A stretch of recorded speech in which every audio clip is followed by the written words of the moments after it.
ఢిల్లీలో ఎర్రకోట అంటే ఢిల్లీ వెళ్ళి అక్కడ సందర్శన చేయాలి, అక్కడ ఉన్నటువంటి ఇంపార్టెంట్ ప్లేసెస్ అని ప్రతి ఒక్కళ్ళు కూడా ఎర్రకోట కంపల్సరిగా అనుకుంటారు. ఎందుకంటే రాష్ట్రపతి కానీ ప్రధానమంత్రి కానీ అక్కడి నుంచి జాతీయ పతాకం ఎగరవేస్తారు. అట్లాగే ఎర్రకోట లోపల ఒక మార్కెట్ ఉంటుంది, అవన్నీ కూడా చూడాలి అనుకుంటారు. ఇది చూసి ఆ ఎర్రకోట పైకి వెళ్ళి చూడాలనుకుంటారు.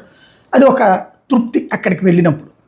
అయితే ఇప్పుడు ఆ స్టేడియము ఆ ప్లేస్ అంతా చూడాలనుకుంటారు. ప్రస్తుతం ఢిల్లీ వెళ్ళేటటువంటి వాళ్ళు ఎవరైనా సరే వచ్చే నెల అంటే దాదాపుగా ఆగస్ట్ ఎండింగ్ దాకా ఎర్రకోట మీద ఆశ వదులుకోవాలి.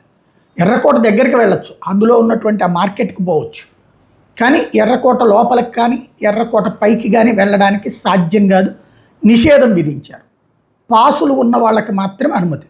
దానికి కారణం ఏంటంటే వచ్చే నెల ఆగస్టు 15 స్వతంత్ర దినోత్సవం జరుగుతుంది. స్వతంత్ర దినోత్సవ వేడుకలకు సంబంధించి అక్కడంతా బందోబస్తు పట్టించి ప్రిపేర్ చేస్తారు, అణువణువు ఎదుగుతారు. ఎందుకంటే ఇప్పుడు అంతా టెర్రరిస్ట్ యాక్టివిటీస్ ఎప్పుడు ఉంటుంటాయి కాబట్టి, థ్రెట్స్ ఎప్పుడు ఉంటుంటాయి కాబట్టి, వాళ్ళు ఏ కూలీ పనుల రూపంలోనో వెళ్ళి లేదా ఏ సందర్శకుల రూపంలోనో వెళ్ళి ఏ టైమర్ బాంబులో పెట్టచ్చు, లేకపోతే ఇంకొకటి చేయొచ్చు. కాబట్టి ముందు జాగ్రత్తగా ఆ ప్రాంతం మొత్తాన్ని కూడా తమ చేతిలోకి తీసుకుంటే భద్రతా బలగాలు అనుమతి లేకుండా రానివ్వు. కాబట్టి ఢిల్లీ వెళ్ళేటటువంటి వాళ్ళు అది గుర్తుపెట్టుకోవాల్సి ఉంది.